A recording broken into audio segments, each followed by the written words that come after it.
नमस्कार दोस्तों, मेरा नाम है अशोक सनोडिया और आपका वापस से स्वागत है आपके अपने ऑर्गेनिक गार्डनिंग चैनल पर। दोस्तों, लगभग 1 महीने पहले हमने आपको एक जानकारी दी थी कि हम हमारे घरों से निकलने वाले किचन वेस्ट से साथ साथ में गार्डन वेस्ट से किस प्रकार से एक कंपोस्टिंग बिन स्टार्ट कर सकते हैं और इस प्रकार से बनने वाली कंपोस्ट में किसी प्रकार की स्मेल भी नहीं आती है। और आज की वीडियो में आपको इसका ही अपडेट दिखाने वाले हैं। आज हम आपको बताएंगे कि हमने जो 1 महीने पहले वीडियो बनाते समय जो कंपोस्ट बिन तैयार करी थी उसकी आज क्या कंडीशन है, क्या वो वास्तव में तैयार हुई है या अभी भी कुछ समय बचा हुआ है।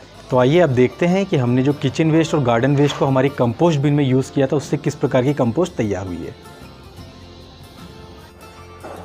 तो दोस्तों, ये है हमारी वो 2 कंपोस्ट बिन जिसे हमने 1 महीने पहले तैयार किया था। हमने जो वीडियो बनाया था उसमें आपको एक कंपोस्ट बिन तैयार करके हमने दिखाया था, बट बचे हुए मटेरियल से हमने एक और कंपोस्ट बिन को तैयार कर लिए थे और इन दोनों कंपोस्ट बिन को लगाए हुए अब लगभग 35 से 36 दिन हो गए हैं।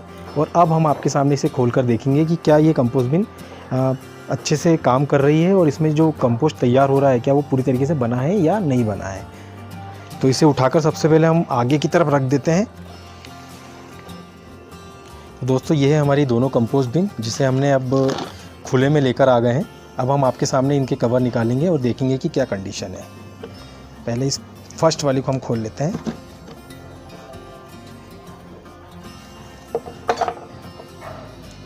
ये लगभग तैयार हो चुकी है और अब हम इस वाली को खोल के देखते हैं।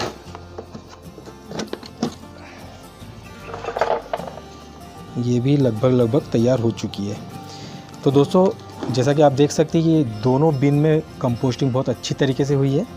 आपने अगर हमारा पुराना वीडियो देखा होगा तो आपने उसमें पाएंगे कि हमने जो बिन तैयार करी थी वो पूरी तरीके से भरी हुई थी। इस बिन को भी हमने पूरी तरीके से भरा था, लेकिन अब जब कंपोस्टिंग हो चुकी है तो आप देख सकते हैं कि इसका लगभग 50% से भी ज़्यादा हिस्सा नीचे की तरफ दब चुका है। सेम कंडीशन इस बिन की भी है। इसमें भी कंपोस्टिंग प्रोसेस हो गई है और इसमें भी लगभग 50% से ज़्यादा हिस्सा नीचे की ओर दब चुका है। तो किसी भी कंपोस्ट बिन में कंपोस्टिंग हुई या नहीं, इसका पहचानने का तरीका यही है।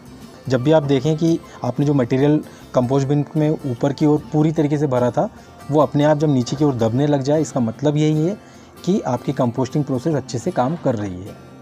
ठीक है, तो हमारी भी कंपोस्टिंग अच्छे से हुई है। अब मैं आपको इस बिन को खाली करके दिखाता हूँ कि ये कंपोस्ट किस प्रकार से बना हुआ है। तो सबसे पहले हम हमारी इस बिन को खाली करेंगे।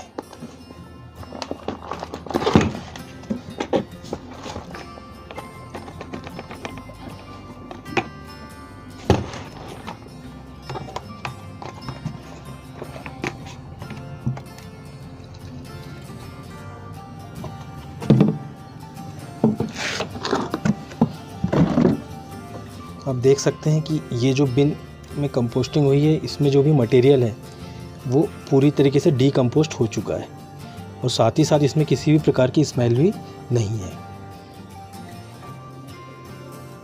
अब हमें सिर्फ यही करना है कि हम इस कंपोस्ट को पूरी तरीके से सुखा लें और इसे छानकर उपयोग के लिए यूज़ करें। तो दोस्तों, ये था हमारे कंपोस्ट वाले वीडियो का अपडेट और आपने देखा कि 1 महीने के अंदर हम हमारे घर से निकलने वाले किचन वेस्ट और गार्डन वेस्ट से किस प्रकार से एक अच्छी कंपोस्ट तैयार कर सकते हैं। अगर आपने भी अभी तक वो वीडियो नहीं देखा तो उसकी लिंक यहाँ पे अवेलेबल है। आप इस लिंक पे क्लिक करके उस वीडियो को देख सकते हैं और इस प्रकार की कंपोस्टिंग का तरीका सीख सकते हैं। साथ ही साथ इस प्रकार से जो भी कंपोस्टिंग तैयार होती है उसमें किसी भी प्रकार की स्मेल भी नहीं आती है। यहाँ मैं आपसे एक रिक्वेस्ट और भी करना चाहूँगा कि अगर आपको हमारी ये जानकारी पसंद आई है तो प्लीज़ इस वीडियो को लाइक ज़रूर कीजिएगा और अगर आपने हमारा चैनल फर्स्ट टाइम विजिट किया है तो प्लीज़ इसे सब्सक्राइब भी कीजिएगा ताकि जब भी हम इस प्रकार के नए वीडियो बनाएं तो उसका अपडेट आप तक पहुँच जाए और आप उसे देख पाएँ। Thank you for watching.